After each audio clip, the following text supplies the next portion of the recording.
حضرت یوسف علیہ السلام نے پھر سالوں حکومت کی مصر پر، پھر وہیں ان کی تدفین ہوئی، اور جب تدفین ہوئی تو اختلاف ہو گیا، ہر قبیلہ کہتا تھا ہم نے اپنی طرف یوسف کو دفن کرنا ہے، اس لیے کہ جس طرح ان کو دفن کریں گے خوشحالیاں ہوں گی۔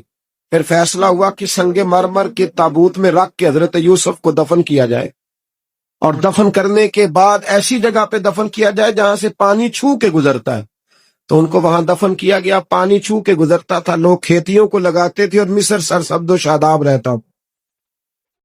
اور پھر حدیث پاک میں موجود ہے، مولا علی شیر خدا رضی اللہ تعالی عنہ فرماتے ہیں کہ نبی کریم علیہ الصلوۃ والسلام کی بارگاہ میں ایک اعرابی آیا، حضور نے فرمایا کچھ مانگ لو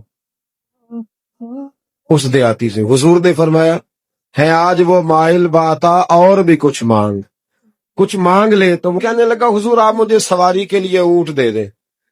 حضرت علی کہتے ہیں میں نے کہا ہے افسوس، مانگا بھی تو کیا مانگا۔ حضور نے فرمایا چل کچھ اور مانگ لے۔ کہنے لگا چلے آنے جانے کے لیے کرایہ بھی دے دیں، زادرہ بھی دے دیں، کھانے۔ کیا مانگا؟ تو حضور علیہ السلام نے اسے دے دیا۔ تو محبوب فرمانے لگے تجھ سے تو موسیٰ علیہ السلام کے دور کی وہ بوڑھی اچھی تھی۔ کہا وہ بوڑھی کون سی بوڑھی؟ تو حضور علیہ السلام فرمانے لگے رب کریم نے حضرت موسیٰ کو حکم دیا کہ جب آپ مصر سے نکلے تو حضرت یوسف کی قبر کو کھود کر ان کا تابوت بھی ساتھ لے گئے۔ تو حضرت سیدنا موسیٰ علیہ السلام نے عرض کی مالک وہ کیسے پتہ چلے گا؟ فرمایا وہ تو آپ نے خود ہی پتہ کرنا ہے کہ وہ تابوت کہاں ہے۔ وہ دریا کے اندر تھا۔ کیسے پتہ کرتے کرتے پتہ چلا کہ ایک بوڑھی اماں ہے، اسے پتہ ہے تابوت کہاں، وہ کدھر ہے تابوت، تو بوڑھی اماں کو پتہ ہے۔ حضرت موسیٰ بوڑھی کے پاس گئے، کہنے لگے اماں وہ تجھے پتہ ہے یوسف کی قبر کہاں؟ کہنے لگی پتہ ہے۔ تو کہا اماں پھر بتا دو۔ کہنے لگے مفت میں بتا دوں، نبی کے مزار کا ایڈریس اور فری میں بتا دوں، یہ کیسے ہو سکتا ہے؟ تو حضرت سیدنا موسیٰ فرمانے لگے چل قیمت لے، طبرانی کی حدیث ہے، حضور بیان فرماتے۔